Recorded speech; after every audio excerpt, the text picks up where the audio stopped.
already load up the beads on the string, already made one sample, basically almost completed. So I want everybody to share the video as you come on in. If you're crafting with me, I want you to get your materials ready right now. We're about to get the stream ready, going real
the crafting corner, special for the teaching on the Repping the Green show.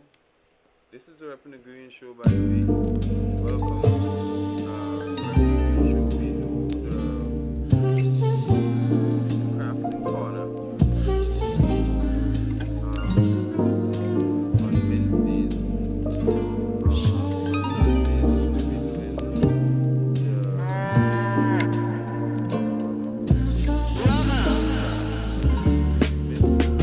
Last Thursday, we also do Saturday show and Sunday, whatever.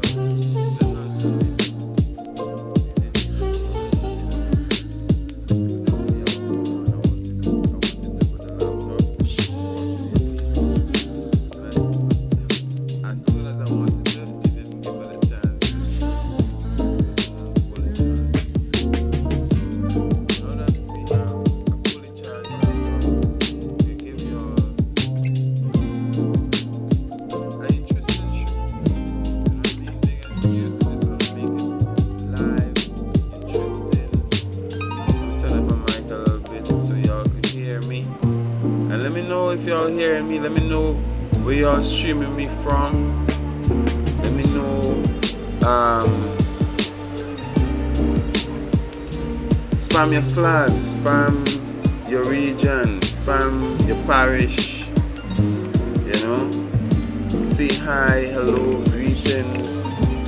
You know, this is only just the introduction. You know, and I was telling y'all that this is the Reppin' the Green show, and on the Reppin' the Green show we have different segments, and on different days we stream different segments. So on Thursday, which is tomorrow, we will be streaming. I made a mistake earlier and I say Wednesday we do the crafting corner, Thursday we do the podcast, but that was a mistake. I'm looking at my schedule now and I'm telling you, on Thursday is the crafting corner live. On Friday is the Greener World podcast. On Saturday we'll be doing the call-in, okay? And on Sunday supposed to do the reaction, meaning we'll be going through what we did through the week in the crafting corner, and we'll be listening to the podcast over on Sunday. You know what I mean? Like a review reaction. That was the schedule, but the laptop wasn't keeping me up to the schedule. So hopefully, you know, keep up with my pace this week, or I keep up with its pace. Right. And then, so now on Monday, we were supposed to give y'all some behind the scenes footage, right? Random behind the scenes footage of me just doing something in the studio, you know. Then Tuesday we're supposed to do the same thing. Wednesday the same thing, right? Thursday the crafting corner again. Friday the podcast. Saturday the call-in. Can't wait to do the call-in. This was would have been a new segment, the call-in, right? But we also wanted to do today's show. As I just said, it is Wednesday, so we had to do a behind the scenes show, which is what I was priming up for right now. Unfortunately, I lost track. But yeah, I'm back on track. We are doing the Reppin' the Green show. This is a new segment. I need to write it down. We're calling it what did I say? The Master Crafter's Secret. Just behind the scenes. Master Crafter's Secret. So that's what we'll call the behind the scenes. Alright?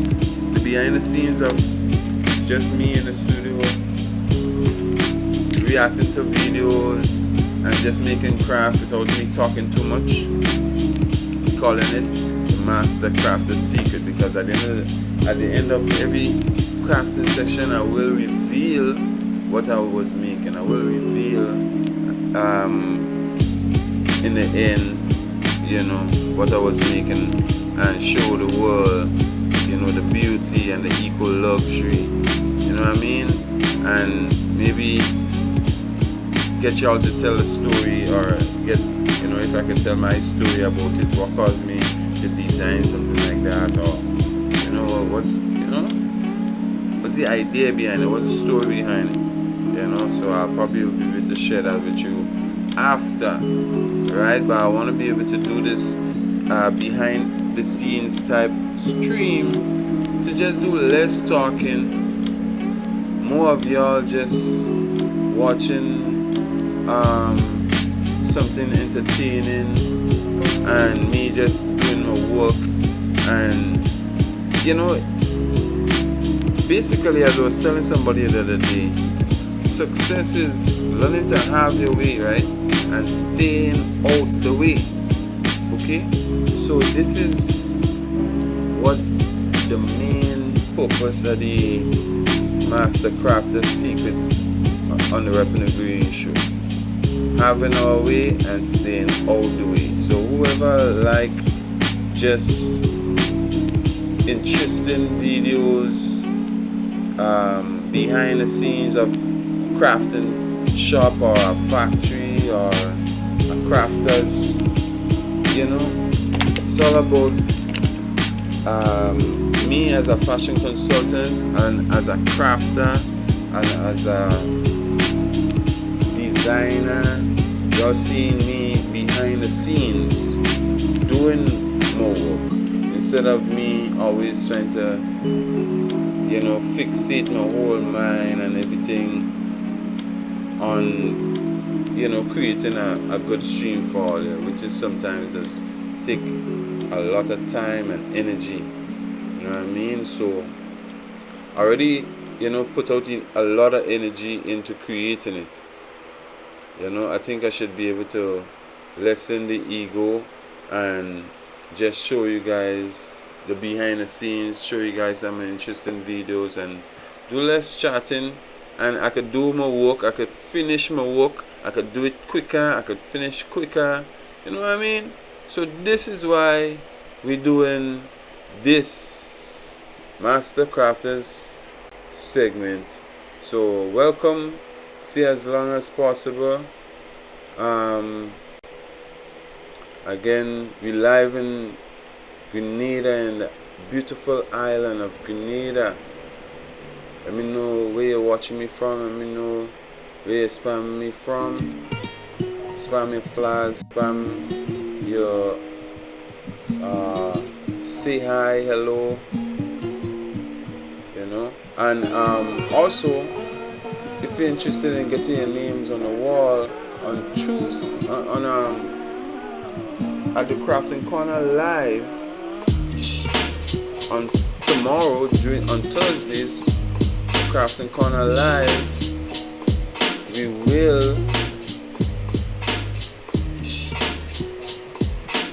will be doing the attendance. They will be doing the attendance big and serious. So all who was here, say that you was here. All who was here, make sure and be here again tomorrow in the Crafting Corner to give when we doing the attendance for real. Right now we're not doing much talking, we're not doing much nothing. We just had to get the work done because, you know, we had to get ready for the weekend. You know what I mean? Right, so we just need y'all support big. I basically need y'all support big and serious. If y'all want good content, please subscribe, follow, you know, leave suggestion in the suggestion box. But all for now, based on the schedule, we came up with this schedule the last time we streamed, I think, and we're getting some rocky, we're getting some resistance, but the resistance only could tell us that we're going the right direction. So again, please lend your support, show your support big and serious.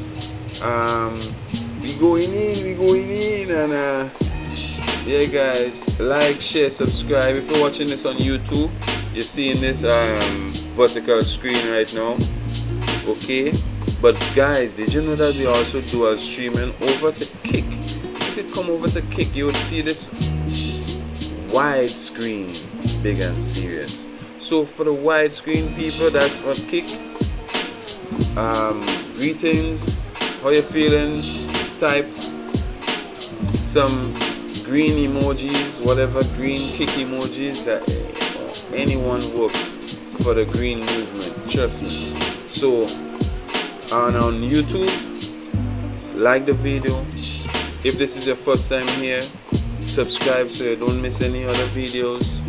But big and serious, this is the RDG family, right? RDG stands for Repping the Greens. So we are the Repping the Greens family. Welcome to the Repping the Greens family. Welcome to the RDG fam. Alright, big and serious. If you are a regular member, heal up now. If you know, first time to the scene, first time to the thing, first time on the welcome mat, welcome, greetings, hi, how you doing? Stay as long as possible, Okay.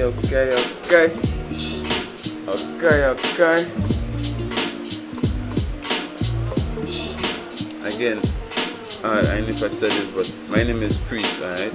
You call me Greens. Say hail up in the chat. If you're watching me from Grenada, spam Grenada flags right now. I represent Grenada big and serious. You know what time it is. Time to represent Grenada big and serious. Where you from? Where you repping the Greens from? Where you did? Show me your flag. Show me your flag.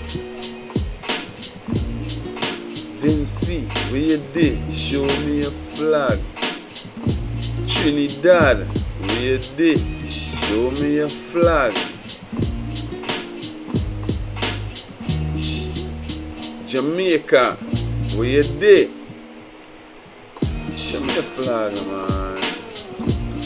Everybody rep the Caribbean, man. Big and serious, man. What do? Anyway, big and serious.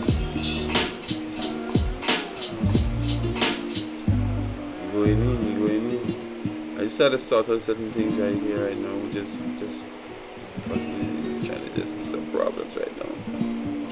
Just want to chill. Trying to go up the road. Just trying to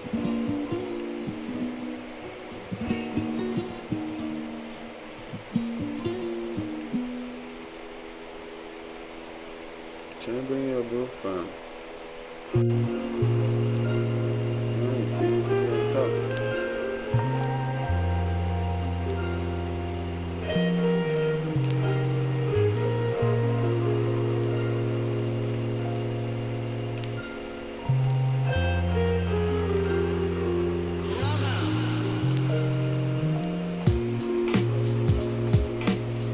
Alright, cool. So let's turn on the camera now. You can see us.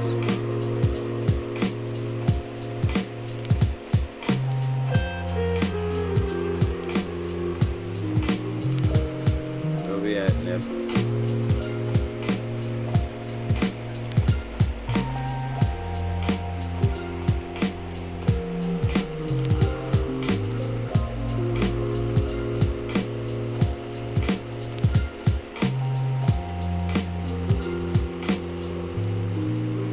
How y'all feeling?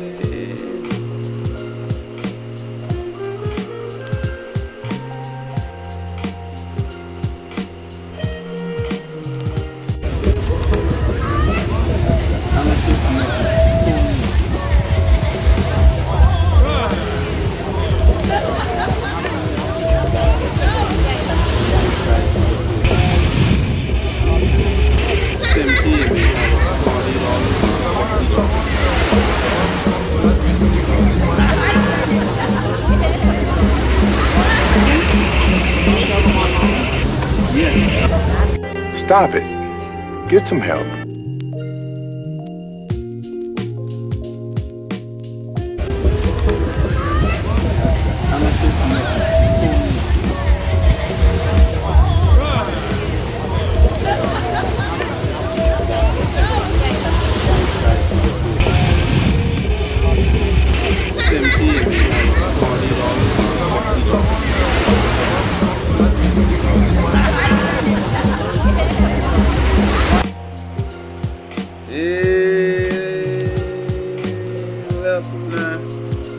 Repping the grades for my leg. What's really good, partners? What's really good, partners, boys and girls? Right now, just watching behind the scenes. Alright? So let me make sure I get the right screen for it. This is the crafts and corner scene. This is zoom scene. Just have to get the right scene. All the software, so we'll be basically using this scene, right, and then boom. Once the crafting begins, we'll be using that scene, so you'll be seeing the crafting, but also how to bring on the video, right? for whatever YouTube video you want to watch. But I'm kind of burning up right now, so I'll be careful to check. Again, some skip frames, drop frames, but anyhow, let's come back here and make sure and fix up here, so we're definitely fixing.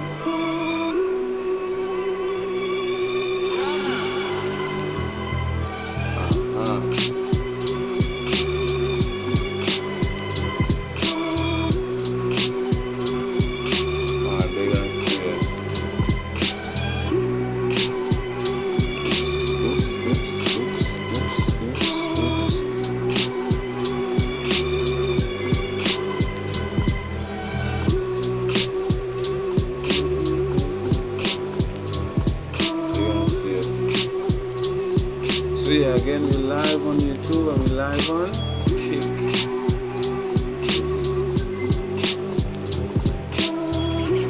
Nice, guys. Hey, you all we got. Let me just make sure everything is good on my side, guys. You know we gotta check the things. Make sure everything is good on my side.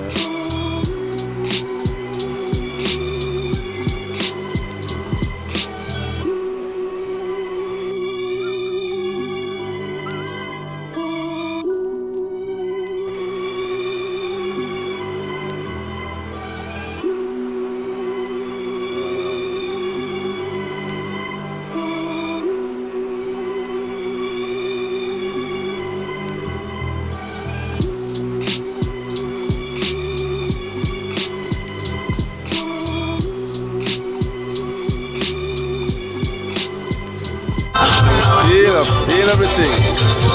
Yeah. Heal up the brother. We need to go to the police. They don't know. Worldwide. Heal up. Replica Grace. Family. Welcome back to the Replica Green Show, guys. Live lit. This is the drinks, you know what I'm saying? This is the drinks that we have over to feast on at a time, man. My name is Will and you're watching the Replica Green Show live on YouTube and on Twitch. If you want to see this wide screen, guys, come over to Twitch. We're trying to get as much people over to Twitch, right? As you can see the lineup, as you can see the setup. So we have some... What? What the? Stop it. Get some help. Guys, come over to Twitch. We're trying to get as much people over to Twitch, right? As you can see the lineup, as you can see the setup. So we have some... What? Stop it. Get some help.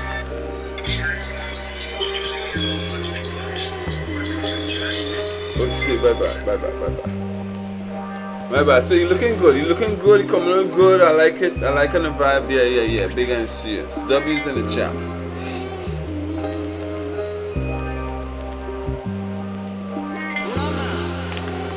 Let me make sure and share it. Let me make sure and share it up, guys. Give me a minute, let me make sure and share it up, right? Big and serious.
So I shared it on Facebook basically.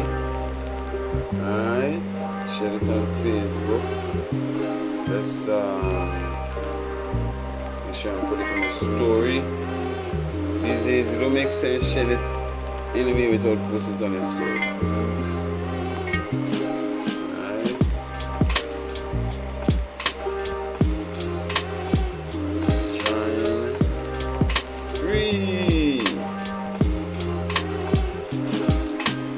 Join free set.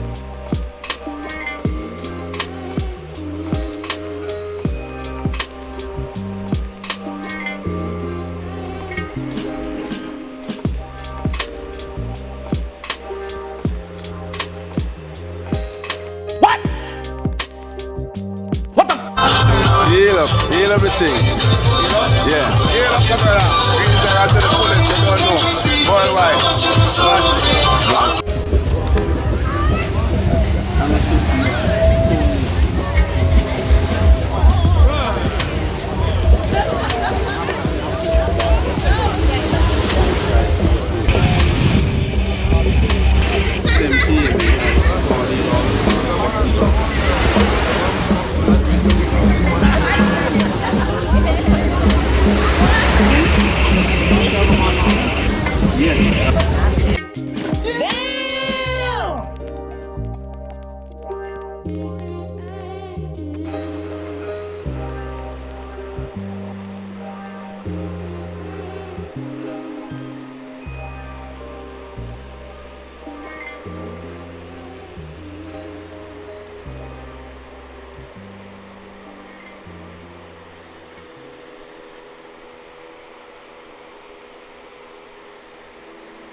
Yeah guys, I'm about to share it also now on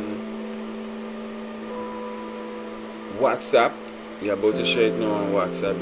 Yes, watch this.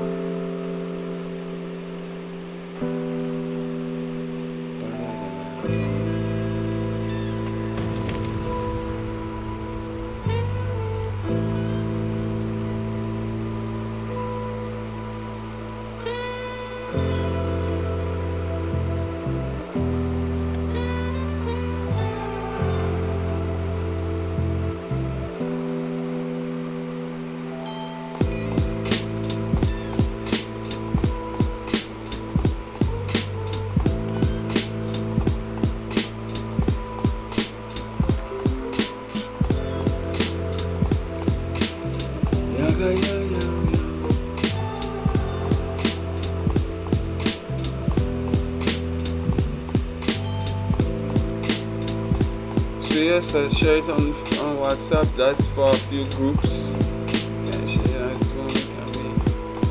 So share it. We share it a little later on again, but all for now, we also all think we should share it again. Where else should we share this video, guys? Anyway, as I was trying to say, I was making this lovely bracelet all the up, right? You can see this. Let's see if I can change the screen.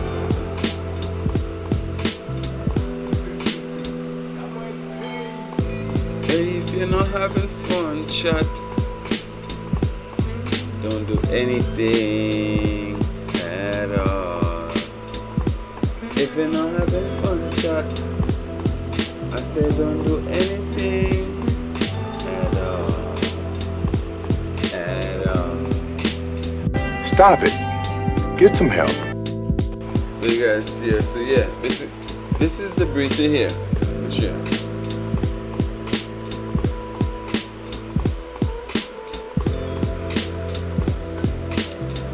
This is one of the bracelets I was making this bracelet. Look at the rest of them here. Alright?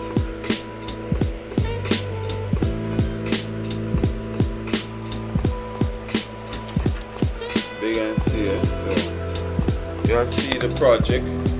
So we'll be making bracelets like these, and I'll finish this one to show all you what I'm talking about.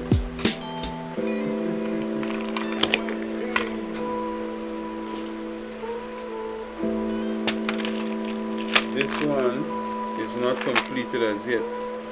So help me find some beads now. Help me find some beads. Help me choose some beads so we could, complete this one. I mean, we want to complete this one. So help me choose some beads. I see a black bead.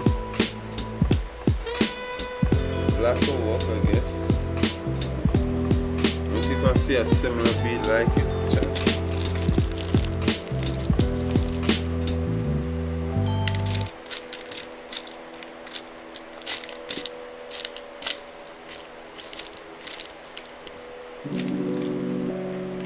Nothing, so yeah, don't look here.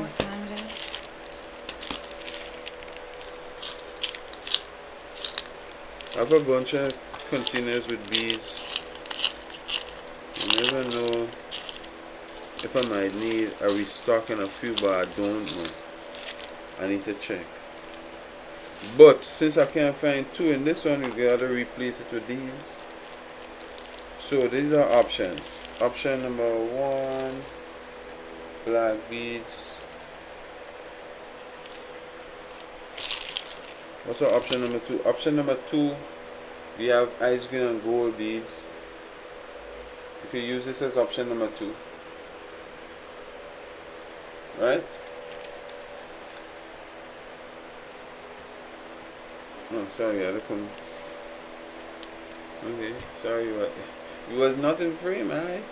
So basically, that is it here, right? Yeah.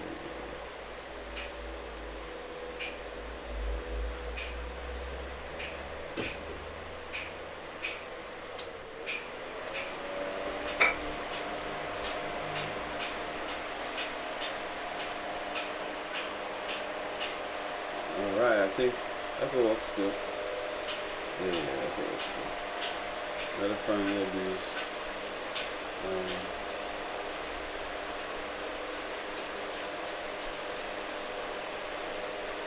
didn't realize I didn't do this yet.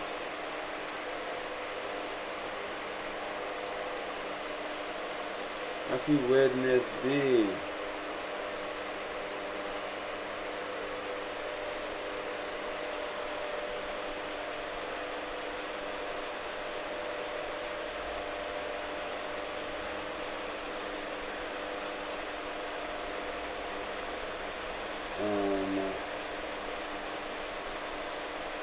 Music pause, right? But should we continue the music or try and find a video now to play? I ain't think we're ready for that yet. We just putting the beats together, we're trying to finish on. So yeah, let's continue the music. And we're going ahead with our lives. As we're going ahead with our lives. As we go ahead with our lives,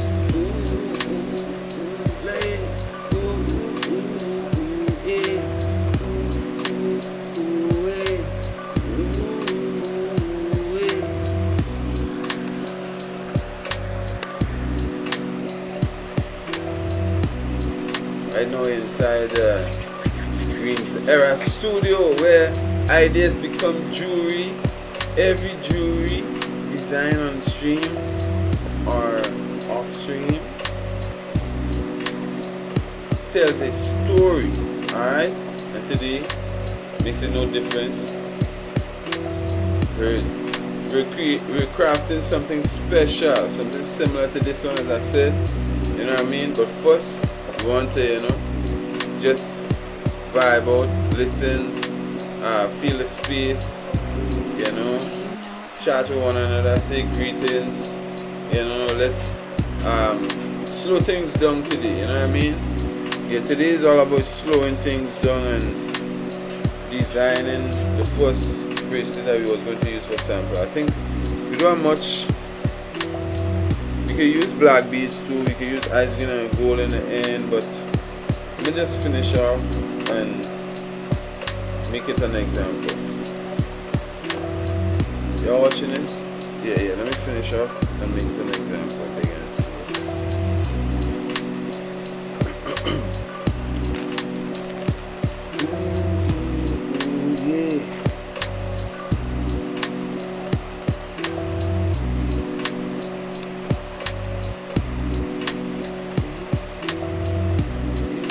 try it, find it equal.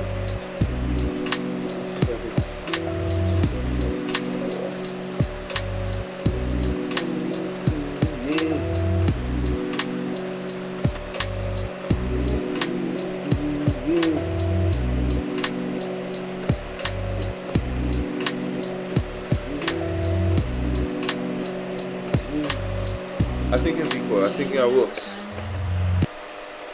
And if you notice, we didn't even do much knots. Just, you know what I mean? We didn't do much knots.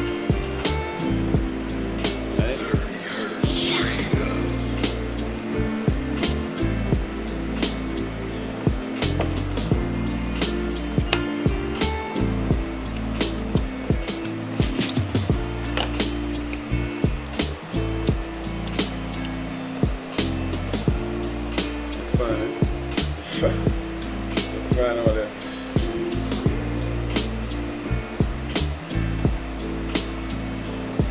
Fine engineering, guys. Alright, there we go. There we go.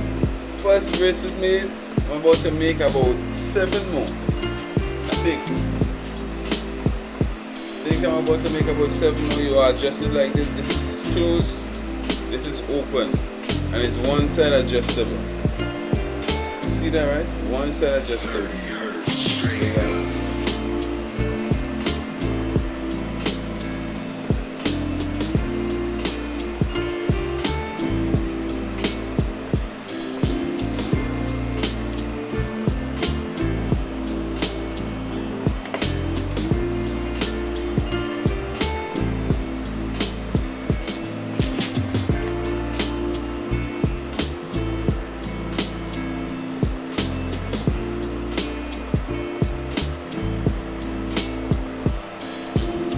so that's a W. That's a W bracelet right here. You can see, yes. W in the chat, greens are alive. W in the chat for greens are alive.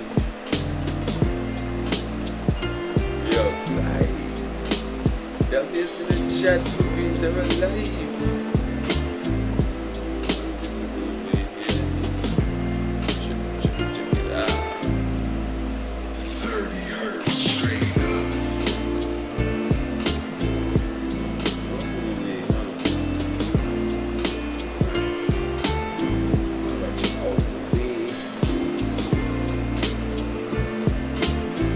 Go ahead with our lives.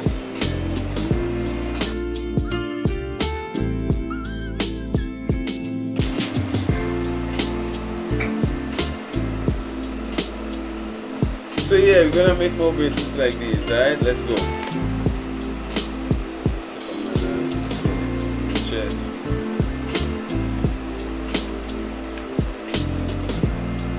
Cheers and beers.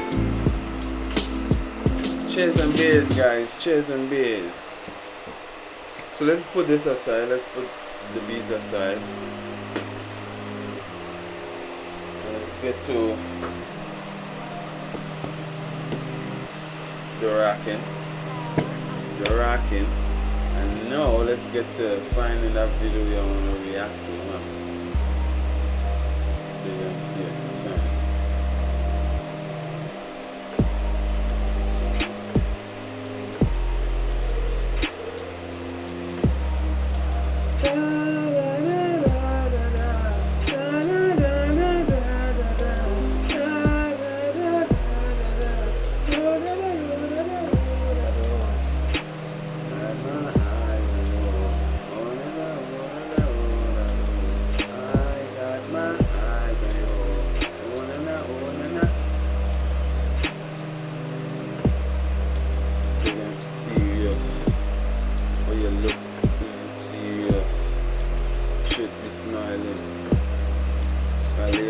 While setting up the workshop. Yeah, we're setting up the workshop, showing all these tools and things. Setting it up guys, give us a sec. Alright, so we'll just get a video doing. Oh da da, oh da da, oh da do. I got my eyes on you. I got my eyes on you. Oh da da, oh da da, oh da do.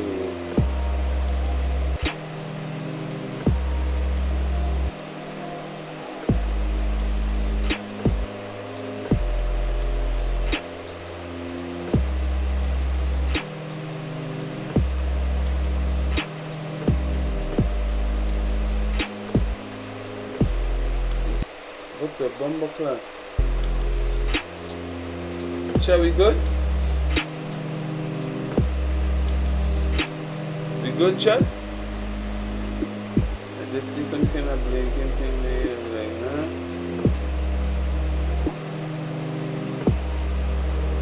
I think I found the video, Chad. You started this one.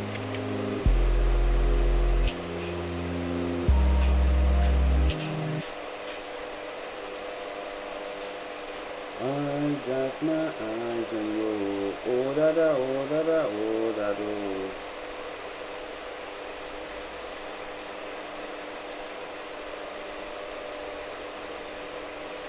Stop.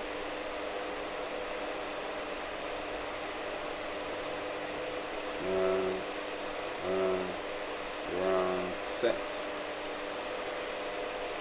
Oh my. See, we're gonna hit with our lives.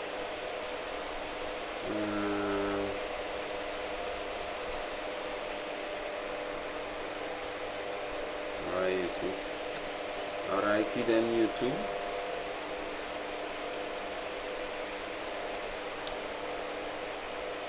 Okay. I'll do this for me.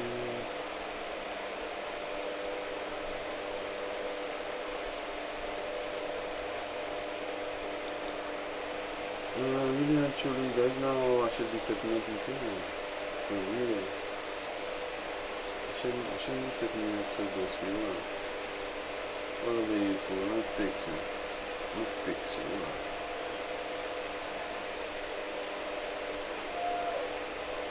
Fix you, hold up.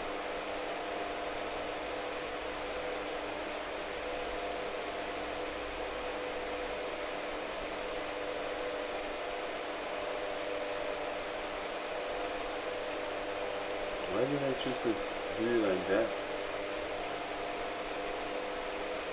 Why did I choose to do it like that?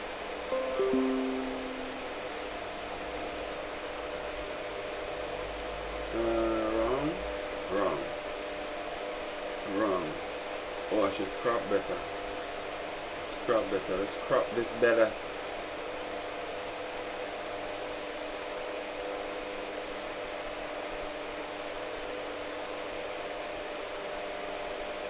She said, please, I got my eyes on you.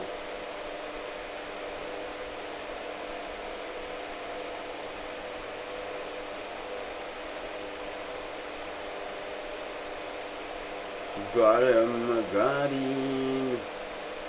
Success, chat. That's what you want, right? Yes, chat. That's what we need right here, chat. Oh gosh. Can't remember how I'm trying to fix it.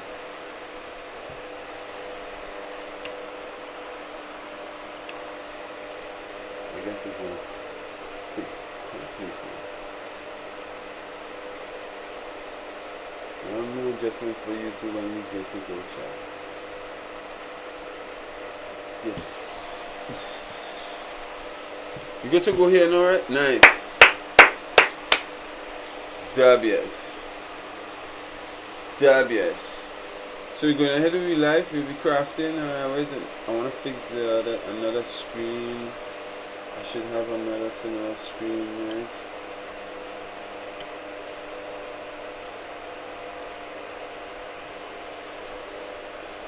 No, maybe I should copy you, and I could put you. Put you in here, please. I'm going to crop it. One more part.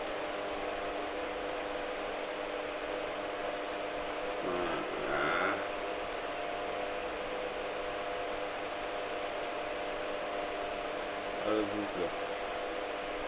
This look, gang. How this look, guys? How this look, chat? Without buying the screen and having both monitors. Can't work, can't work.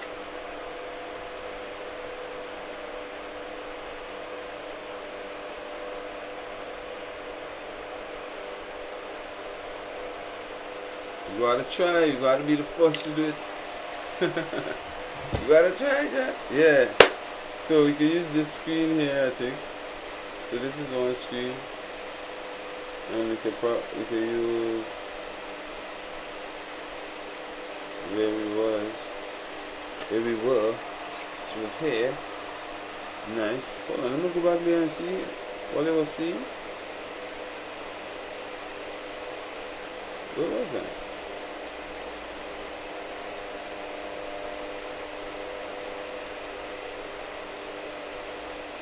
Oh, I'm going to zoom. Where's the zoom? Nice. Zoom. Even YouTube looking nice. Right, so I'd rather fix YouTube here. Yeah, that's two proper stream. I set up here for that we can use. We use both. Both of them. Both of them. So let's start the video. Remember it's all about this video,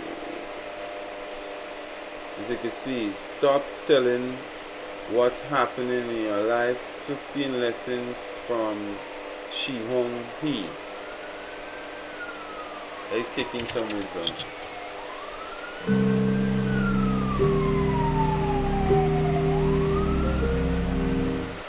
Have you ever noticed that the more you explain your life to others, the less peace you feel inside?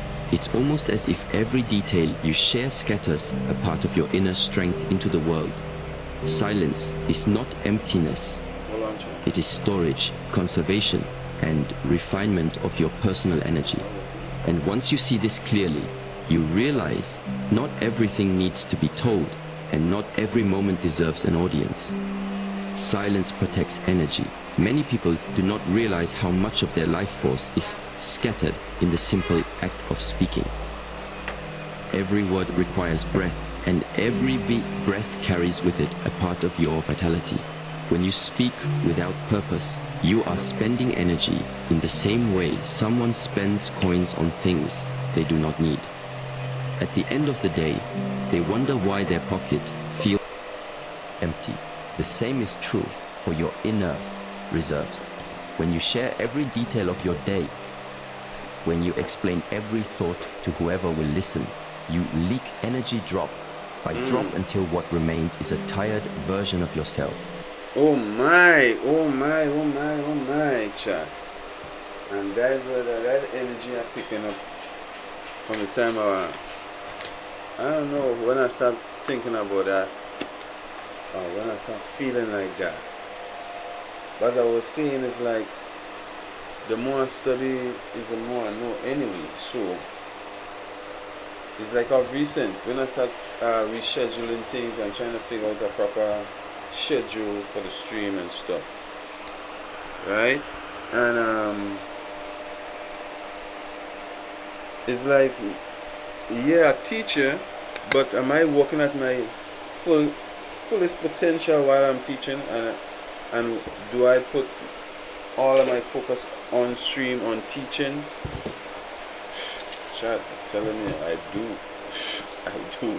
I do everything I do. I try to put my focus in, I try to put my all in, and I try to do it perfect and everything. So these things has really slowed down man's production in terms of not just, because you see, you have to be working on yourself in not just one way in life. You have to be working on yourself in every way in life, mentally, physically, spiritually. So balance would look like a ratio, and that is what I was learning this morning as a confirmation. An angel sent a confirmation that balance is a ratio. So let's continue. In this world, Energy is the most valuable currency. It determines the quality of your health, the clarity of your decisions, and the presence you bring into every relationship. To protect energy is to protect your essence. Silence is not simply the absence of words, it is the guardian of strength. In relationships, this principle becomes even more powerful. Imagine two people in conversation. One speaks constantly, pouring out complaints, stories, gossip, and trivial details. The other listens patiently, but slowly their presence fades. The bond between them weakens, not because of malice, but because endless words create noise. Noise instead of connection. Relationship. I ain't finding all the scene. Is my walk all I have to be seen on the camera? Let me fix the camera. I'm not supposed to see my face really. I'm not supposed to be seeing the walk. Let me fix the camera, big and serious. I can kind of pause, cut you off. No. Where's the other camera? Show yourself.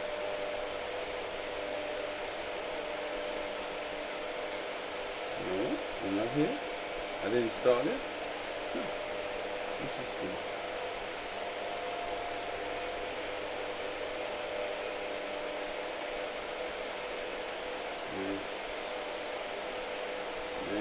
Nicey.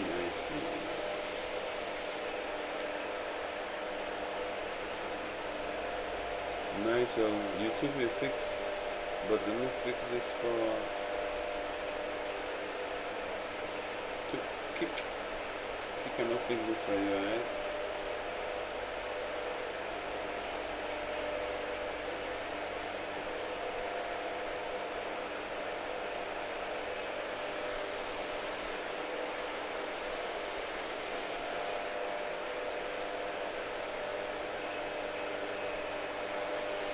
I was cooking the wrong thing, and so we're gonna do that. Nice. Much better, right, chat? Perfect. Perfecto. Gracias. Relationships do not grow on the sheer volume of what is spoken. They grow on the weight of meaning carried within a few words. Have you ever sat with someone who hardly speaks, yet their silence feels heavy, like it demands attention? That is the energy of someone who does not waste words. Their silence carries more weight than another person's endless chatter. Protecting your energy through silence makes you magnetic. People are drawn to those who do not scatter themselves in all directions. They want to lean in, to understand the mystery, to earn the privilege of hearing what such a person chooses to share. There is also a physiological truth here. The nervous system is deeply affected by the way we speak. Every outburst, every unnecessary complaint keeps the body in a state of agitation. The heart beats faster, the muscles tense, the breath grows shallow. Over time, this becomes a habit. The body begins to live in constant noise, both inside and outside. But when you practice silence, you invite the parasympathetic nervous system, the state of rest and restoration, to become dominant. Your heartbeat slows, your breath deepens, your body relaxes. This is why silence is so refreshing. It is not passive, it is medicine. Protecting energy is not just a philosophical idea, it is a biological necessity. Not every ear deserves your story. This teaching may feel uncomfortable at first because we are conditioned to believe that sharing makes us closer to others. And it can, but only when the listener has the capacity to hold what we give. Many people listen not to understand, but to respond, to judge, or to compare with their own lives. When you share your story with such ears, you often end up feeling misunderstood or even betrayed, not because your story was unworthy, but because the listener was unready. The truth is, some ears are not prepared to hear your depth. They can only handle fragments, and when you offer them your whole, they break it into pieces that no longer resemble you. Relationships are profoundly shaped by this awareness. Intimacy is not built by telling everything to everyone. It is built by choosing wisely who receives your words. A marriage, for example, thrives not because both partners share every trivial detail of their day, but because they know when to share the truth that matters. The right story, told at the right moment, becomes a bridge. The wrong story, told to the wrong ear, becomes a wall. Even among friends, this principle applies. You may have noticed how telling a personal dream or plan too early can result in discouragement, not because your dream is weak, but because the listener projects their own limitations onto you. A person who does not believe in themselves cannot believe in you. And when you share too freely, you invite those limitations into your inner space. This is why wisdom teaches discretion. Every seed does not belong in every soil. Some soils are dry, some are rocky, some will choke the seed before it has the chance to grow. Your words are seeds. Your stories are seeds. To scatter them everywhere is to waste them. To choose carefully where you plant them is to give them a chance to flourish. And so you begin to understand the value of your story increases not when everyone knows it, but when only the right people are entrusted with it. There is a psychological dimension as well. Oversharing often arises from the hidden desire for validation. People tell their stories to hear the echo of approval. But when approval does not come, disappointment follows. This cycle keeps them dependent on the opinions of others, always needing confirmation, never feeling enough within themselves. By holding back, by recognizing that not every ear deserves your story, you shift your center of gravity inward. You no longer measure the worth of your experiences by how others react. You measure it by the strength it gave you, by the lessons you learned, by the peace it brings you now. Private growth is strong growth. Consider a tree. Its roots grow in darkness, beneath the soil where no one can see. They expand silently, without applause, without recognition. Yet it is the roots, unseen and uncelebrated, that determine how strong the tree will become when the storms arrive. If roots were forced to grow on the surface, exposed to everyone's eyes, they would dry out, weaken, and the tree would fall. The same is true for your inner growth. Not everything is meant to be shown while it is still developing. When you speak too early about your growth, your plans, your changes, you expose them to winds of doubt and criticism before they are strong enough to withstand. In relationships, private growth creates stability. Imagine a person who is constantly announcing every small change they make, every diet, every new habit, every resolution. At first, others may be supportive, but over time, the repeated announcements without consistent results lead to distrust. Partners, friends, and family begin to see the words as empty promises. The person themselves may lose motivation because speaking about growth creates a false sense of accomplishment. Research in psychology even supports this. People who talk about their goals publicly often feel a premature satisfaction, as if the act of speaking were equal to the act of doing. In reality, it drains the motivation to complete the task. This is why private growth is stronger. It allows actions to build quietly, so that when results appear, they are undeniable. There is also a sacred quality to privacy. Truth. When you allow yourself to grow in silence, you protect the fragile stages of transformation. Think of a caterpillar inside its cocoon. The process is vulnerable, hidden from the world. If you were to break the cocoon open too soon to show others what is happening, the transformation would be destroyed. Human growth is the same. Certain shifts in the mind, in the heart, in the spirit must remain protected until they are complete. Then, when you emerge, your presence speaks for itself. No explanation is necessary. People feel the change, they sense the stability, and they are inspired not by your words, but by your being. Physiologically, private growth gives the nervous system time to adjust. Change requires new neural pathways, new habits, new rhythms in the body. These need repetition, stability, and patience. When you announce change before it is embodied, you invite stress. The body feels pressured to perform for the audience you have created, even if that audience is only a few friends or colleagues. This pressure disrupts the natural rhythm of growth. But when you keep growth private, your body learns at its own pace, without external demand.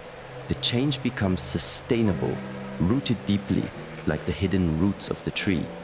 The beauty of private growth is that it transforms relationships in subtle but profound ways.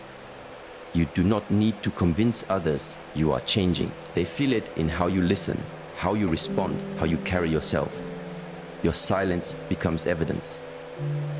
Your restraint becomes proof. People respect what is shown through consistency rather than explained through words. In this way, private growth builds stronger trust than constant announcements ever could. When you combine these teachings, you begin to see the thread that runs through them, protecting your energy through silence, choosing carefully who receives your story, and allowing your growth to remain private until it matures. These are not separate lessons.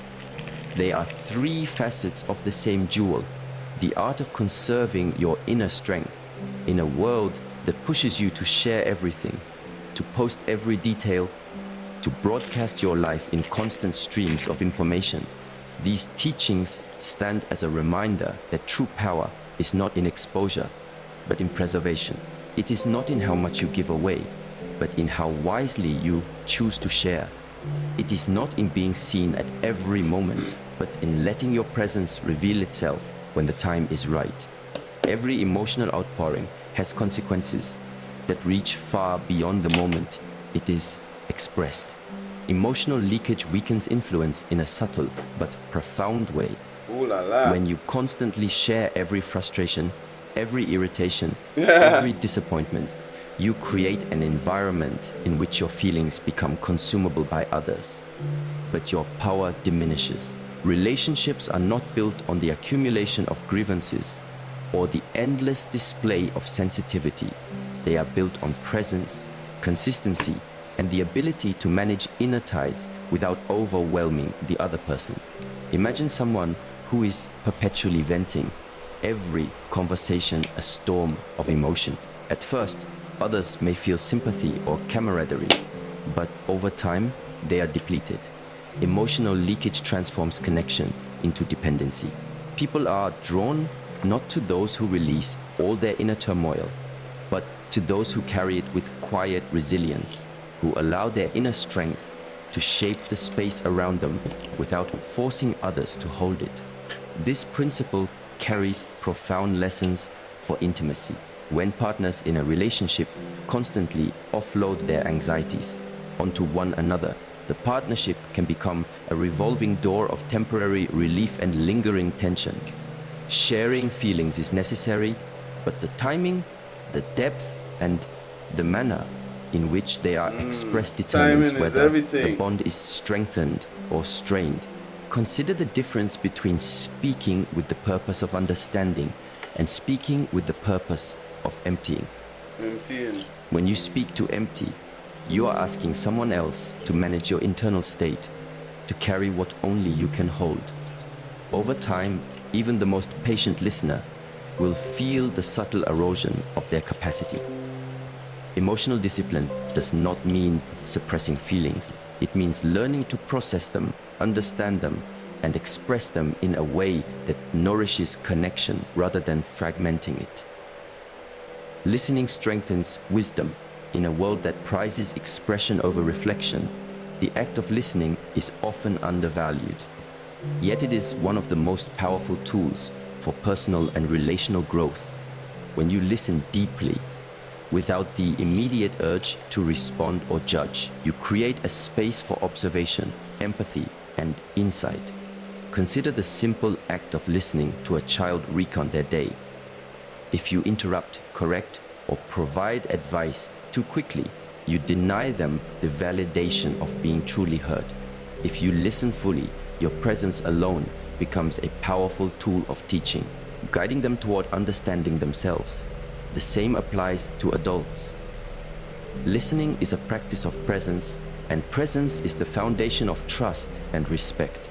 In relationships, listening has transformative effects. When partners listen without the need to interject, without the need to impose their own narrative, the conversation becomes a bridge rather than a battleground. Listening allows you to perceive the emotions beneath the words, the subtle cues that reveal a deeper truth. In romantic partnerships, this skill can turn minor disagreements into opportunities for growth. Two people may argue over a trivial issue, yet beneath the surface lies fear, longing, or unspoken expectation. Listening carefully enables you to uncover what is truly at stake, and responding with awareness transforms tension into connection. This is why silence, when paired with listening, is not absence, it is active presence. It is the quiet gravity that allows relationships to center themselves in mutual understanding rather than scattered reaction. The body remembers everything. Physiologically, our experiences are encoded not only in memory, but also in posture, muscle tension, and neural patterns. Trauma, stress, joy, and love leave traces in the body that manifest in unconscious behavior. When we fail to regulate our emotions or communicate indiscriminately, these physiological patterns are reinforced, often in ways that hinder relationships and personal growth.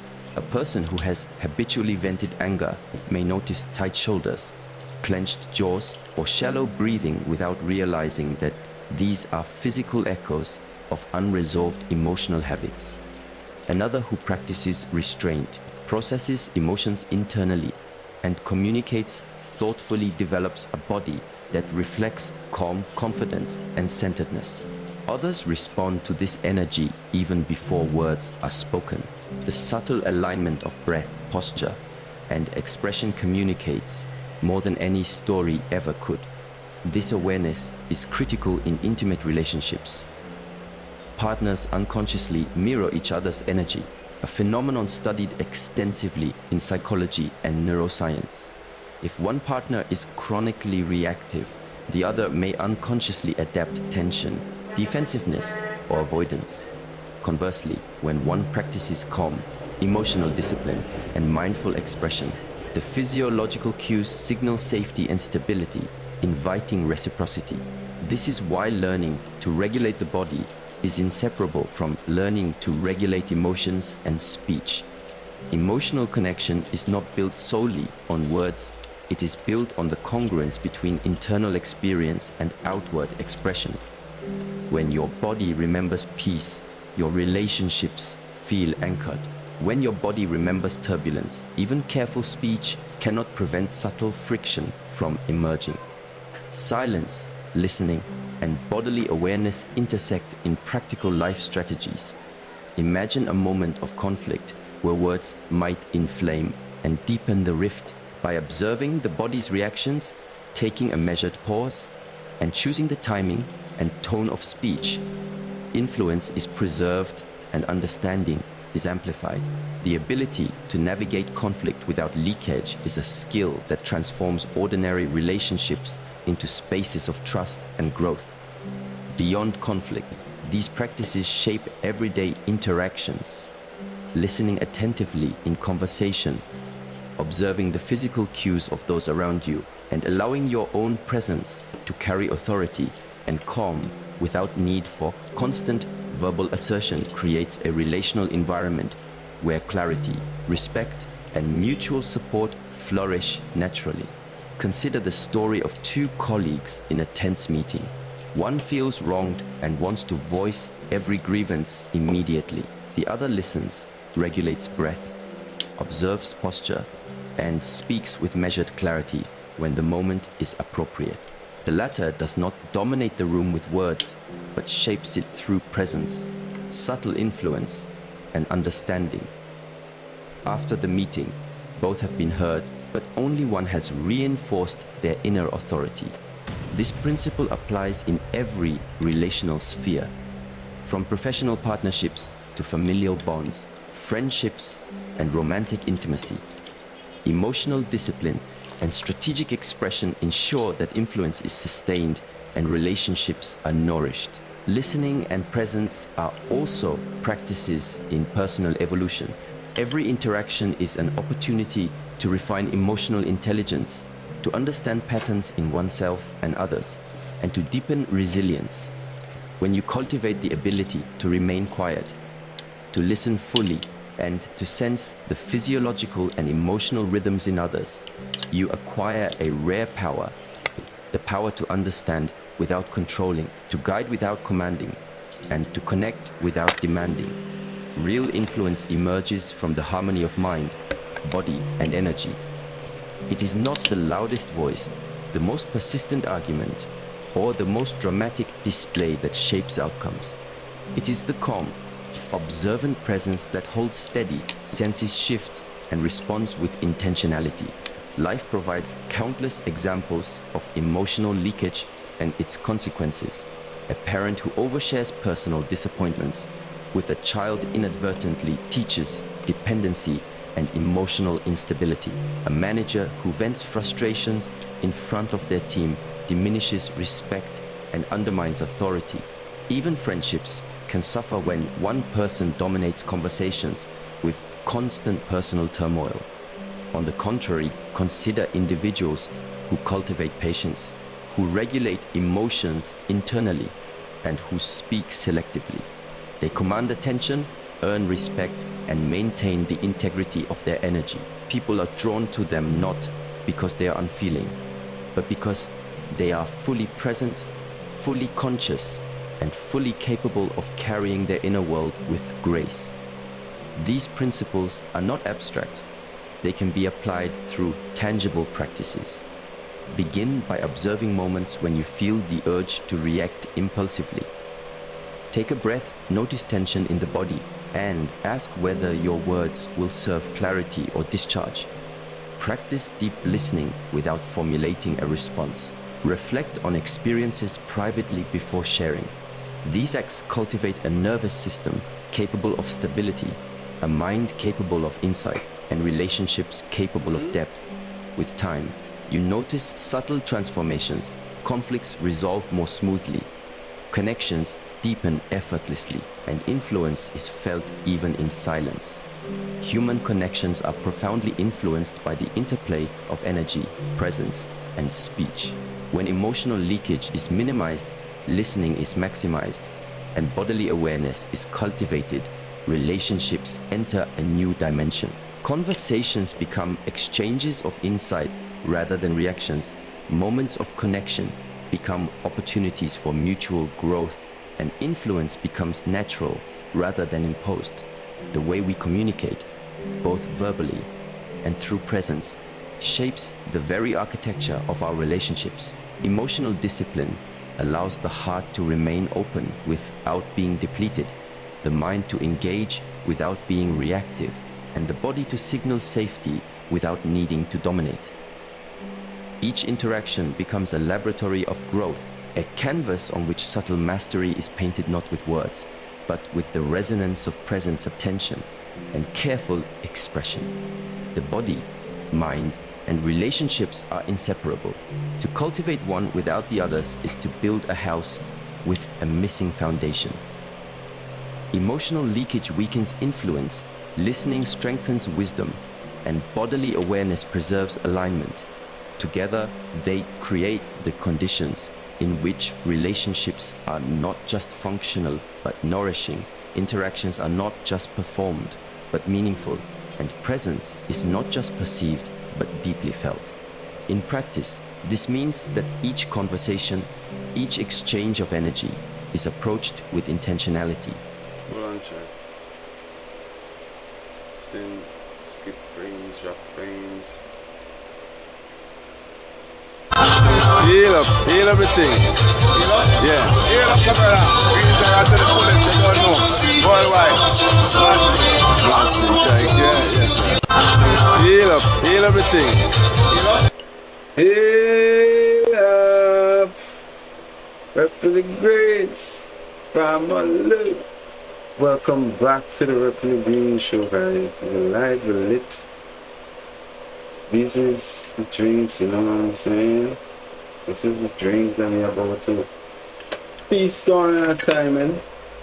My name is Will and you're watching the RDGShow live on YouTube and on Twitch. If you want to see this wide screen, guys, come over to Twitch. We're trying to get as much people over to Twitch, right? As I can see the lineup, as I can see the setup. We still drop frames. We have some drinks on the table because why? It's my birthday in a few minutes. We're counting down. We want to miss a second. Heal everything. Yeah. Heal up, brother.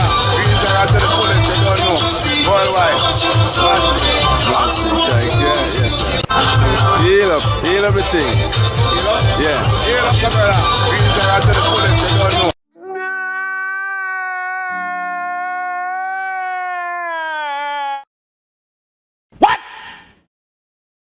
What the f? Damn!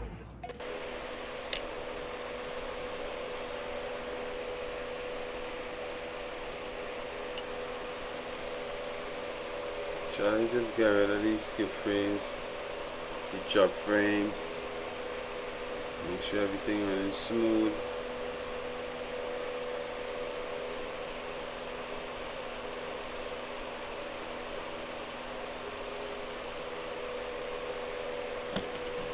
I think we have it now. Yeah, I go through all of that just to get rid of all the skip frames. Well, so the thing goes sometimes big and serious.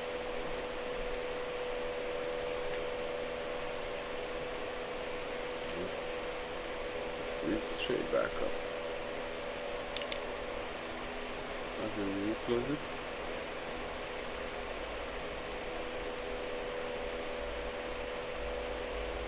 Respect and awareness. The capacity to observe, to process, and to communicate deliberately transforms ordinary life into a continuous process of growth, influence, and deep relational connection. Self-trust is built quietly, in the spaces between words and in the moments where no one is watching. When you stop seeking validation from others, when you learn to hold your own experiences without constantly reporting them to the outside world, confidence grows naturally, steadily, like a river carving its path through rock. Many people mistake self-trust for arrogance or isolation, believing that seeking opinions or approval demonstrates humility or connection. Wow. In reality, leaning too heavily on the judgment of others undermines the foundation of your inner authority. Trusting yourself means knowing that your choices, feelings, and intuition are sufficient, that the answers you seek do not always need to come from external sources. In relationships, self-trust radiates in subtle yet unmistakable ways. A person who trusts themselves does not demand reassurance from a partner with every decision. They navigate conflict with calm, understanding that uncertainty is not weakness, and that clarity emerges from careful reflection rather than constant consultation. This principle becomes evident in everyday situations. A spouse deciding on a family matter, a friend choosing how to respond to another's distress, or a colleague determining the next step in a project all carry weight in how self-trust manifests. When the decision is grounded in internal clarity rather than external approval, it creates stability. Others sense it immediately. There is a magnetic quality to someone who operates from self-trust. People are drawn not to the anxiety of uncertainty, but to the calm authority of assurance. Yet self-trust is not inflexible. It is informed by observation, learning, and the quiet absorption of feedback without being consumed by it. It requires patience, reflection, and the discipline to sit with your own judgment before seeking validation. Energy, like air, moves invisibly but shapes every environment. The way you carry yourself, Your presence, your attention, your focus communicates far more than your words. Your energy field teaches before your words do. In a crowded room, people instinctively feel who is grounded, who is fragmented, who carries strength, and who carries fear. This is why emotional discipline and mindfulness are so vital. Even when nothing is said, your energy creates signals. A partner sensing your calm in a tense moment may feel reassured before a word is spoken. A friend perceiving your quiet confidence may trust your guidance, even without explicit instruction. Energy is not something that can be manufactured through speech. It is cultivated through awareness of thought, emotion, and physiological state.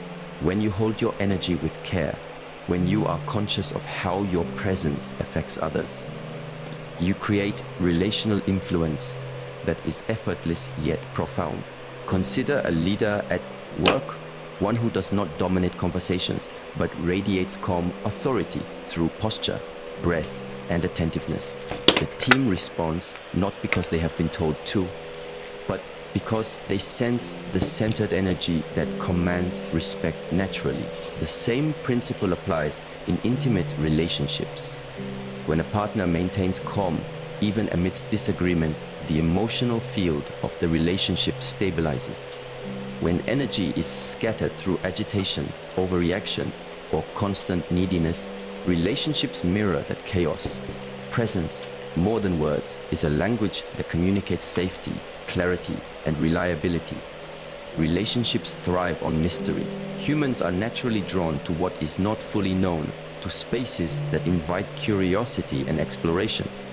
When every detail of your life is shared immediately, there is no room for discovery.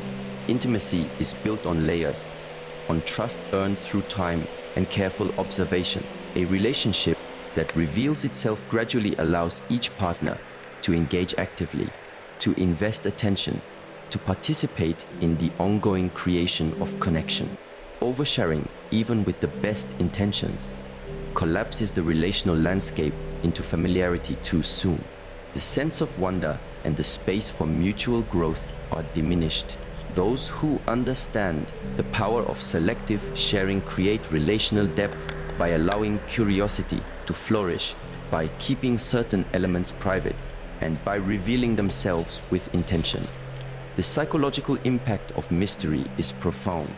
People form stronger bonds when they are invited to explore, to understand, to earn trust rather than receiving it unconditionally from the start.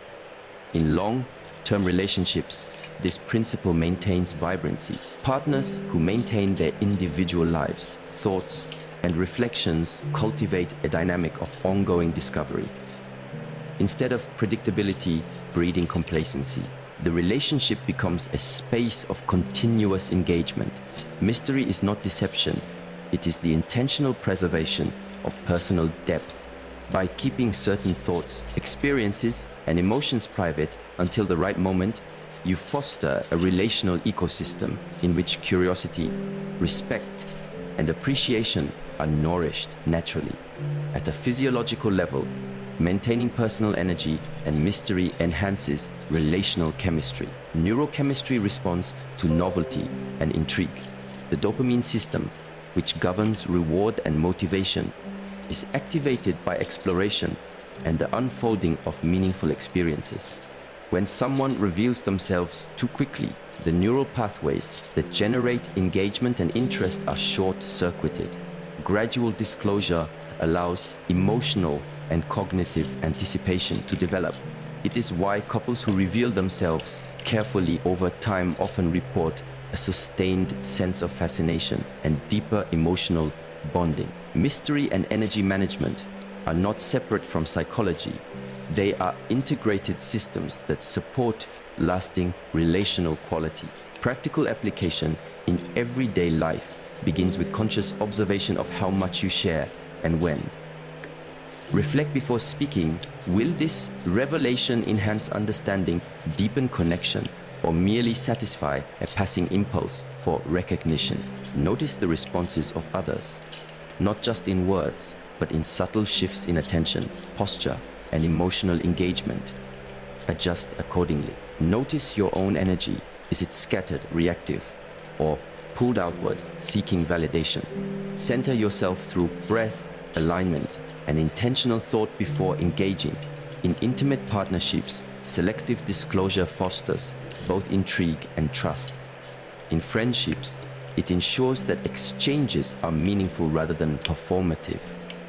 In professional relationships, it allows presence to assert authority and influence without dominance or aggression. The interplay between self, trust, energy, and mystery creates a feedback loop that reinforces relational depth. When you trust yourself, you carry energy with authority. When you carry energy with awareness, your presence communicates confidence and calm. When you preserve a sense of mystery, relationships engage with authenticity rather than superficial familiarity. These three elements interact seamlessly. Each decision about what to share, how to show up, and what to withhold reinforces the others. Self-trust enables careful energy management. Energy awareness enhances the effect of mystery. Mystery sustains the trust and respect that self-confidence generates. Real life examples illustrate this interplay vividly. A partner who has learned to trust themselves does not broadcast insecurities, but maintains composure during a difficult conversation. Their energy signals stability, which in turn encourages the other person to respond from a calm place. Certain stories, jokes, or intimate details are revealed gradually, allowing the relationship to breathe and develop organically. A friend who maintains presence and selective disclosure becomes a confidant whose counsel is sought not out of compulsion, but out of respect. In teams, leaders who exhibit self-trust, balanced energy, and controlled disclosure inspire commitment without coercion, influence without authoritarianism. Across spheres of life, these principles apply consistently, demonstrating that relational depth is not a product of words alone, but of integrated mastery of self, energy, and presence. The subtle art of relationship begins to emerge when you understand that words, while powerful, are only one channel of communication. Presence, energy, and selective disclosure often speak more clearly than any explanation. Self-trust underpins this system. Without self-trust, energy is scattered and mystery becomes anxiety-driven concealment rather than intentional depth. Energy shapes the relational field, affecting how others respond to you before a word is even spoken. Mystery sustains curiosity, engagement, and relational vitality over time. Together, these principles create a living, breathing framework for connection, influence, and intimacy. They invite reflection, deliberate practice, and ongoing refinement, transforming ordinary interaction into an arena for personal growth, relational sophistication, and enduring trust. Oversharing breeds misunderstanding, and misunderstanding is one of the quietest but most corrosive forces in relationships. When we reveal our inner world indiscriminately, our intentions are filtered through the perceptions, experiences, and biases of the listener. Each word is not merely received, it is interpreted, reinterpreted, and often distorted by the personal lens through which others perceive it. You may think that by explaining a thought, a feeling, or a decision, you are creating clarity, but the opposite frequently occurs. The more we attempt to illuminate our inner life without careful consideration of context and timing, the more room we give for misinterpretation. A casual comment shared in the absence of readiness or understanding can be twisted, and relationships that might have deepened instead encounter friction and distance. Consider the dynamics in close partnerships. One partner might reveal a vulnerability, believing that sharing it will foster empathy and connection. Yet the other partner, hearing it through the filter of their own fears or unresolved issues, responds defensively, or worse, misjudges the intent. Small cracks form in trust and communication, often unnoticed at first, gradually accumulating tension that could have been avoided had words been chosen with awareness. Misunderstandings born from oversharing are rarely about the content alone. They are about timing, emotional preparedness, and the relational energy between individuals. The same principle applies to friendships, family interactions, and even professional relationships. Oversharing invites interpretations that are not yours to control, and while you cannot prevent all misinterpretations, you can cultivate the discipline to minimize avoidable ones. Discipline of the tongue is inseparable from discipline of the mind. Words are not merely tools of communication, they are expressions of thought, emotion, and presence. The moment we regulate what we say, we begin to regulate what we think, how we feel, and how we engage with the world. Thoughtless speech is rarely harmless. Every unconsidered word carries subtle consequences, influencing the listener, altering perceptions, and subtly shifting the emotional tone of a relationship. When you cultivate mindfulness in speech, you cultivate mindfulness in thought. By pausing before speaking, you create a space where reflection, empathy, and clarity can influence your expression. This is not about repression, but about alignment. The mind and the tongue, when synchronized, produce communication that is not only clear, but generative, capable of deepening relationships rather than fracturing them. Consider a scenario in a family setting where someone responds to a moment of tension with the first words that arise. The initial reaction may feel necessary, immediate and honest, but the fallout often lingers far longer than the instant relief of speaking. Yet when another person pauses, breathes, and allows the mind to filter the intention before articulating it, the same situation transforms. Words, chosen with awareness, reduce conflict, promote understanding, and model emotional intelligence. This discipline of speech extends to all interactions. In professional settings, leaders who pause before offering feedback or reacting to provocation create climates of trust rather than anxiety. In friendships, listening before responding and speaking with deliberate intention cultivates respect, curiosity, and mutual care.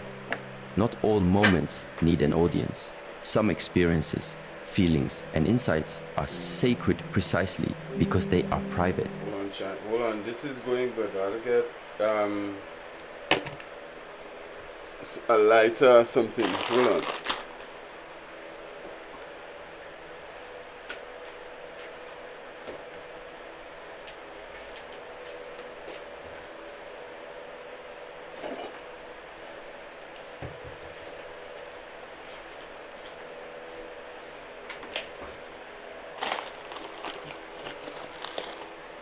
Let me put some gas in this lighter here.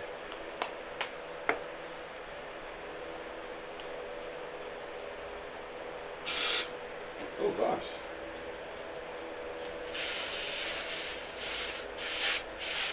Oh no. That ain't gonna work. That ain't gonna work.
Oh yes, unfortunately, can't find a lighter or rather.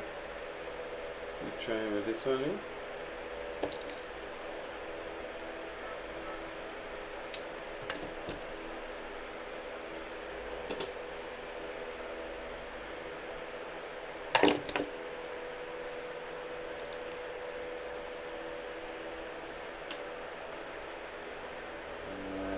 I'll change the head.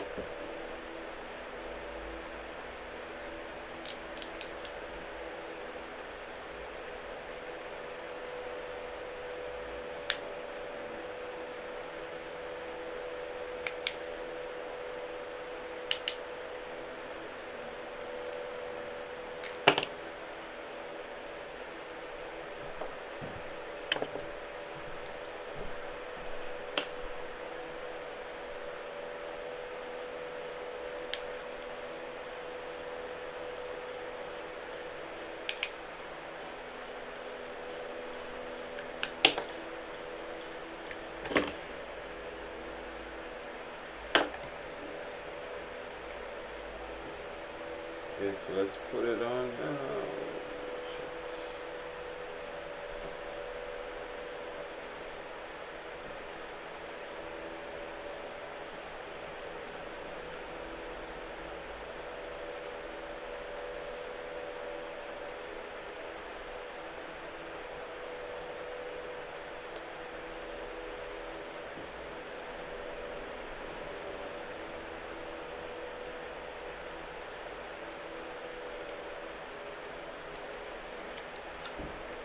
Wow, okay. You got like a spark going on. You got like a spark chat. What the bumper clats. So yeah, we're going ahead with life, right? Oversharing can transform the intimate and the vulnerable into the ordinary, stripping experiences of their subtle power.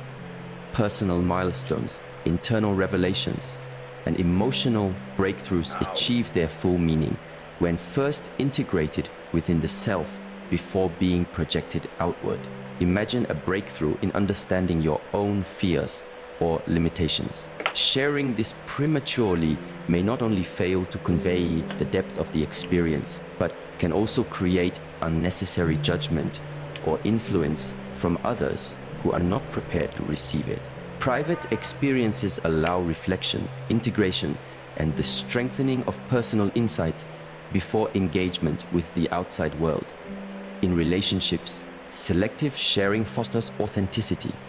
When you hold certain experiences close, you maintain a sense of groundedness that is perceptible to others. I like it. People sense authenticity not in the constant broadcast of events, but in the quiet confidence that comes from internalized understanding. Couples who respect the private aspects of each other's lives experience greater trust because boundaries are maintained and intimacy is not conflated with exposure. Friendships that honor private growth allow each person to evolve without pressure or judgment. In professional and social contexts, understanding which moments require discretion and which moments invite transparency enables relationships to deepen without becoming entangled in unnecessary complication or emotional turbulence. Emotional expression, when practiced with discipline, becomes a form of strength rather than vulnerability. Early expression is not always beneficial. Sometimes the act of waiting, observing, and reflecting produces more clarity and impact than immediate disclosure.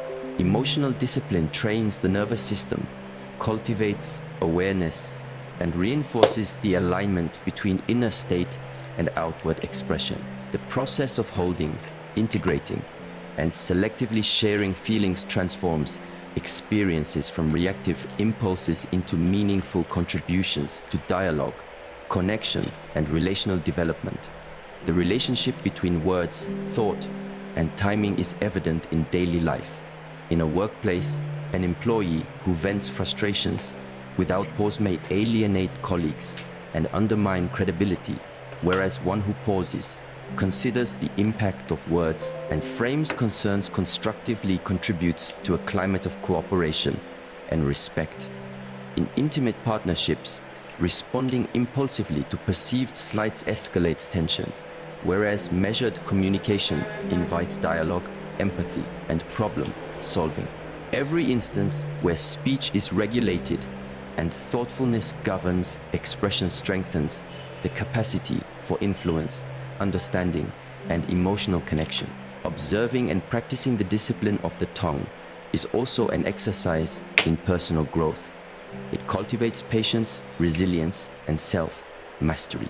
The process is subtle, noticing the urge to react, choosing to breathe and reflect, evaluating the potential consequences of words, and then speaking with intention. Each iteration strengthens the neural pathways associated with emotional regulation, cognitive clarity, and relational intelligence. Over time, these practices reshape interactions. The individual becomes someone whose words carry weight, whose presence commands attention, and whose relationships thrive because communication is intentional rather than impulsive. Not all experiences are meant to be shared immediately or broadly. Certain moments require solitude, reflection, or private practice. Observing which moments belong to the self and which are ready to be shared is a nuanced skill that transforms relational quality. Personal insights, emotional processing, and even mundane victories can lose potency when overshared. By holding some experiences privately, you allow for integration, reflection, and the natural alignment of internal and external states. Relationships benefit because when sharing occurs, it is purposeful, informed, and deeply resonant. Audiences engage not because they are overwhelmed with information, but because they sense meaning, intention, and care. This awareness reshapes how we view the act of communication itself. Speech is not merely about conveying information. It is an art of timing, selection, and presence. Each word is a brushstroke that paints perception, molds understanding, and shapes relational climate. Disciplined communication, practiced consistently, fosters environments where connection, trust, and clarity flourish. Misunderstandings are reduced, emotional turbulence is mitigated, and the impact of sharing is amplified because it emerges from alignment rather than reaction. Relationships begin to reflect this care, evolving into networks of trust, depth, and mutual respect, where each interaction carries the potential for growth rather than conflict. Practical application involves a series of intentional habits. Pause before speaking, especially in moments of heightened emotion. Observe the listener's readiness and receptivity. Consider the necessity of sharing each detail and the purpose it serves. Reflect privately on experiences before offering them for external consideration. These practices are subtle yet transformative. They shift communication from reactive discharge to intentional expression, from potential misunderstanding to deliberate connection, from noise to clarity. The interplay between oversharing, disciplined speech, and selective audience awareness illustrates a deeper truth. Relationships are shaped as much by what is withheld as by what is revealed. Words, like energy, carry force, and their distribution impacts both internal balance and external connection. Misunderstandings, resentment, and relational fatigue often emerge not from absence of truth, but from unfiltered truth delivered without awareness. Discipline of speech aligns the inner world with the outer expression, ensuring that communication strengthens rather than diminishes influence. Recognizing which moments require privacy, which require observation, and which require deliberate expression creates relational resilience, deepens trust, and fosters environments where connection is authentic and sustainable. Pain shared without processing creates noise, and noise rarely fosters understanding, intimacy, or growth. When emotions are expressed prematurely, anger, grief, disappointment, or fear, they often emerge unrefined, unexamined, and untempered by insight. The effect is not clarity but clutter, not connection but distraction. Imagine confiding in a partner immediately after a moment of frustration, before reflecting on what triggered it or what is truly needed. The words spill out in a rush, raw and jagged, and though they may feel relieving in the instant, they can leave the listener confused, defensive, or burdened with responsibility for managing feelings that are not theirs to carry. Sharing pain before it has been processed transforms communication into a form of noise that obscures meaning and erodes relational depth. The principle extends across all forms of relationship. A parent venting unresolved stress in front of a child imparts tension rather than guidance. A colleague sharing every irritation with a peer may breed misunderstanding rather than collaboration. Even friendships can fracture when one person continuously broadcasts unresolved pain, leaving others unsure of how to respond. Human beings are not designed to absorb raw emotion without context or reflection.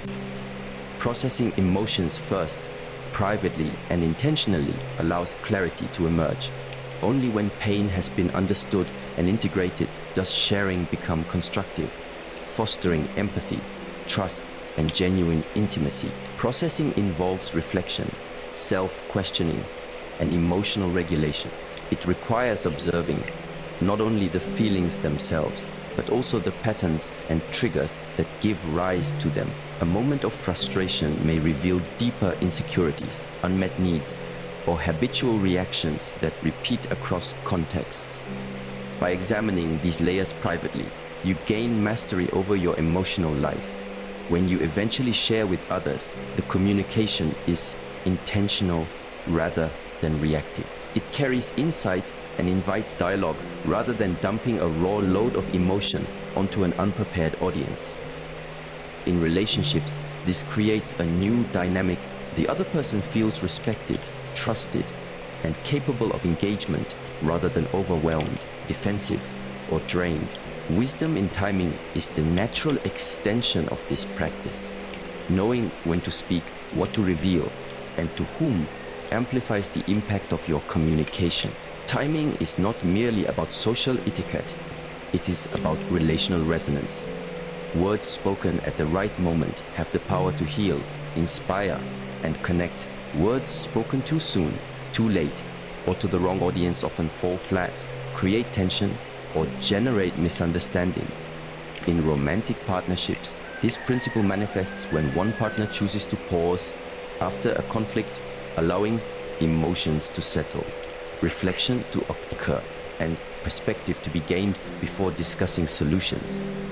In professional contexts, this manifests when a manager waits to address a sensitive topic, observing the atmosphere and ensuring that their communication will be received with clarity and openness. Timing transforms speech from reaction into intervention, from impulse into influence. Consider a couple navigating recurring disagreements. When one partner interrupts the other with immediate reactions, the conversation escalates, misunderstandings multiply, and emotional distance grows. When the same partner pauses, observes, and waits for the moment when both parties can engage thoughtfully, even the same content can lead to resolution, understanding, and deepened trust. The art of timing is subtle but profound. It converts potential conflict into an opportunity for relational growth. Human interactions are shaped as much by pauses, breaths, and spaces as by words themselves. Each carefully chosen moment to speak demonstrates awareness, discipline, and respect for the relational field. Boundaries protect emotional intimacy by creating spaces where vulnerability can be offered safely. Without boundaries, sharing becomes indiscriminate, exposing aspects of yourself before they are ready to be received, and sometimes before you are ready to fully inhabit them yourself. Boundaries are not barriers to connection, they are frameworks that allow connection to deepen sustainably.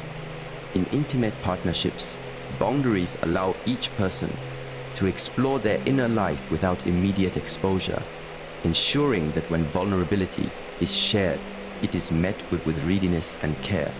In friendships, boundaries maintain mutual respect, preventing emotional overreach and fostering trust.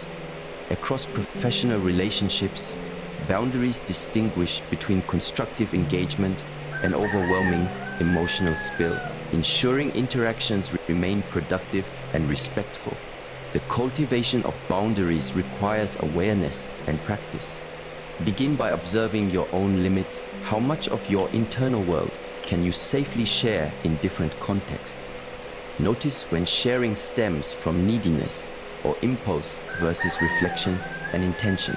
Notice the responses of others, not as judgments, but as cues to relational energy and readiness. Boundaries are reinforced not by avoidance, but by deliberate communication, modeling self, respect, and emotional responsibility. When both parties honor boundaries, intimacy deepens, trust flourishes, and interactions become spaces of mutual enrichment rather than obligation or confusion. In practice, this might look like pausing before divulging a difficult emotion, journaling experiences privately to clarify understanding before sharing them, or selectively disclosing sensitive thoughts to individuals capable of receiving them without distortion. Boundaries also involve listening with presence, discerning when another is ready for engagement and when space is necessary to maintain relational balance. By aligning self-expression with relational readiness, emotional intimacy is preserved and the depth of connection becomes resilient against misunderstanding or reactive disruption. Each interaction then becomes an exercise in relational artistry. The discipline of timing, the presence of boundaries, and the practice of internal processing converge to create meaningful exchanges. Words are no longer scattered impulsively, but are delivered with resonance. Vulnerability is no longer indiscriminate, but intentional. Emotional energy is neither depleted nor wasted, but directed purposefully to sustain engagement and mutual growth. These principles do not suppress expression, but refine it, transforming everyday communication into a dynamic interplay of insight, presence, and respect. Relationships thrive when emotional discipline is paired with deliberate timing. Patterns of reactive communication can be replaced by cycles of reflection, observation, and selective sharing. Conflicts become learning opportunities. Emotional exchanges build trust rather than tension, and intimacy evolves through mindful presence rather than unconsidered exposure. Each decision about when, how, and with whom to share strengthens relational resilience, models emotional intelligence, and fosters environments where connection is deep, authentic, and sustainable. The cultivation of these practices is both subtle and profound. It requires patience with oneself and others, the capacity to observe without immediate judgment, and the willingness to sit with discomfort until clarity emerges. Processing pain before sharing, choosing the right moment for communication, and maintaining boundaries form a triad of relational mastery that enhances every type of human connection. In doing so, individuals learn to balance honesty with discretion, presence with reflection, and intimacy with protection. Relationships, guided by these principles, transform from arenas of conflict and confusion into spaces of trust, growth, and meaningful engagement. Consider how these elements manifest in professional life. A team member who manages personal frustration privately before presenting concerns to colleagues communicates more effectively and commands respect.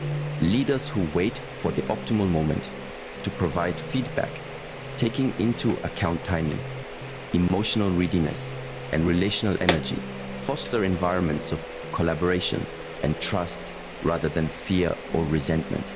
Friendships flourish when vulnerability is shared thoughtfully, when boundaries are respected, and when timing aligns with receptivity. Each interaction becomes an opportunity to practice emotional discipline, deepen understanding, and model the integration of self-awareness with relational intelligence.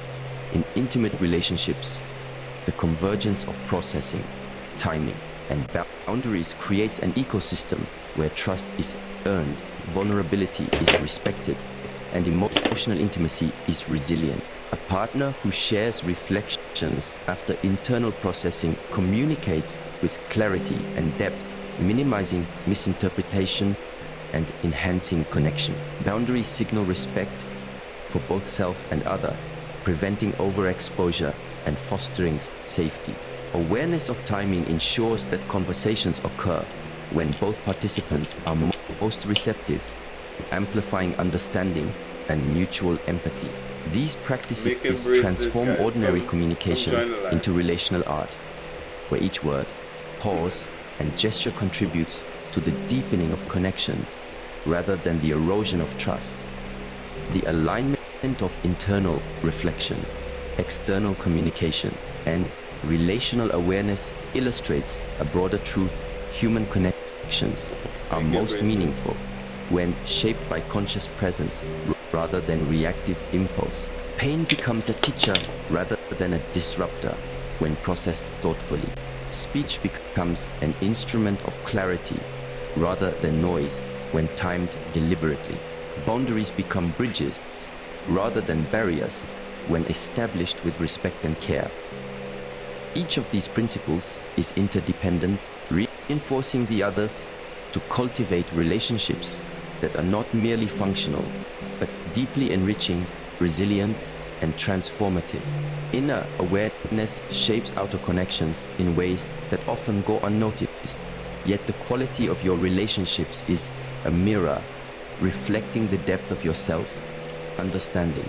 The moment you cultivate the habit of observing your thoughts, emotions, and impulses, you begin to notice how these internal states influence your interactions. A single thought carried into a conversation, a judgment, a fear and expectation, alters tone, body language, and the way words land. When awareness is practiced, these internal currents are recognized before they become actions, and responses are chosen deliberately rather than reacted instinctively. In relationships, this creates a profound difference. Partners feel the presence of a person who is mindful, attentive, and intentional, and they respond in kind, cultivating cycles of respect, empathy, and connection. Consider a situation in a family setting where one member has been feeling overlooked. Without inner awareness, they might react through passive aggression, impatience, or withdrawal. These behaviors, though understandable, create ripples of tension that strain bonds. With awareness, however, the individual notices the feeling of neglect, recognizes its origin, and chooses how to communicate it effectively. The conversation that emerges is not driven by unprocessed emotion, but by clarity, empathy, and intention. The relational impact is vastly different rather than escalating conflict. The interaction invites understanding and growth. Awareness transforms emotional experience into a tool for connection rather than a source of disruption. This principle extends beyond immediate reactions to patterns in long-term relationships. Emotional triggers often repeat across contexts, and without attention, they can perpetuate cycles of misunderstanding and conflict. By cultivating awareness, you recognize the recurring patterns within yourself and can interrupt habitual reactions before they spiral outward. A partner who consistently feels defensive when criticized can, through self-awareness, observe the initial impulse, pause, and respond with calm articulation instead of automatic reactivity. The relational energy shifts, tension is diffused, communication becomes clearer, and trust is reinforced. Inner awareness acts as a lens that filters impulsive responses, transforming ordinary interaction into conscious engagement. Stillness nourishes authentic expression.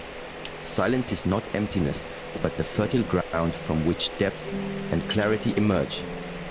When the mind is quiet, unhurried, and present, authentic thoughts and feelings have space to form without distortion or exaggeration.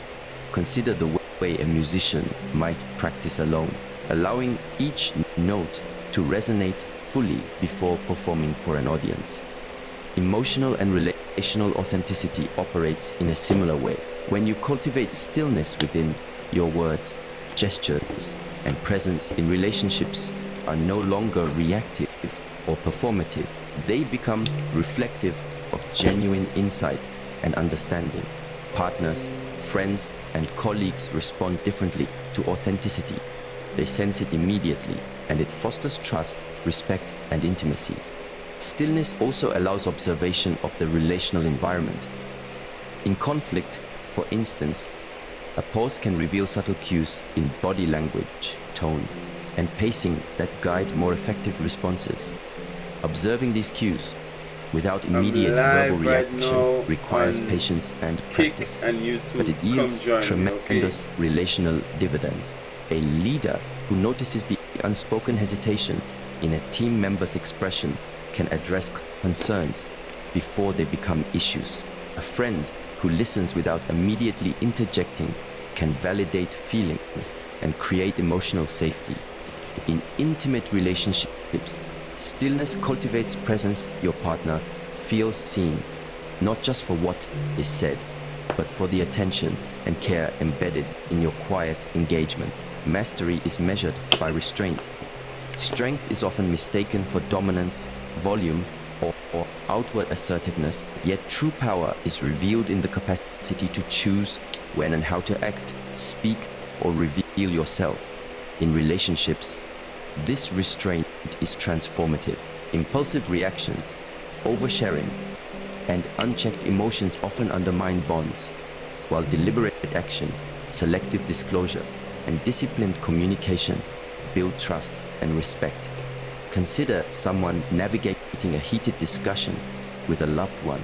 The impulse may be to react immediately with words fueled by emotion, yet choosing restraint, pausing, listening, reflecting, often leads to greater influence and deeper understanding. Restraint is not passivity.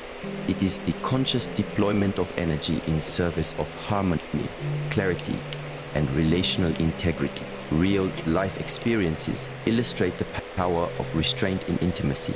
Couples who practice measured communication during disagreements report stronger emotional bonds and reduced recurrence of conflict. Friends who withhold judgment and respond thoughtfully instead of reactively are more likely to be sought for counsel and support, even in professional contexts.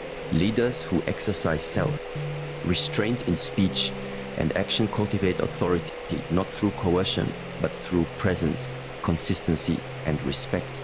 Mastery is subtle. It resides in the alignment between internal discipline and external expression, in the ability to hold back impulses for the sake of relational stability, understanding, and growth.